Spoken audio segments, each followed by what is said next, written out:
میرے نبی پاک صلی اللہ علیہ وسلم نے گھر ٹوٹنے سے بچانے کا نسخہ پہلے یہ بتایا، فرمایا خالی دولت دیکھ کے شادی نہ کرنا، دولت متکبر بنا دے گی، اور خالی حسن دیکھ کے شادی نہ کرنا، حسن آدمی کو سرکش بنا دیتا ہے۔ حضور کیا دیکھیں؟ فرمایا دین دیکھ کے شادی کرنا، اللہ تمہارے لیے برکت پیدا فرما دے گا۔ دین دیکھ کے نکاح کرو، دین دیکھ کے نکاح کرو۔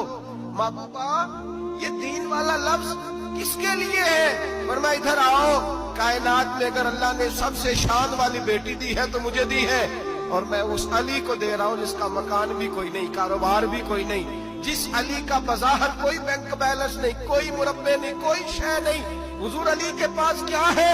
فرمایا میرا علی عشاء کے بعد قرآن شروع کرتا ہے تو فجر سے پہلے پہلے ختم کر دیتا ہے۔ میرا علی صبح کی نماز کے وقت تلاوت شروع کرتا ہے تو ظہر سے پہلے قرآن مجید پڑھ دیتا ہے۔ فرمایا رزق کھاتا ہے، تھوڑا کھاتا ہے پر حلال کا کھاتا ہے۔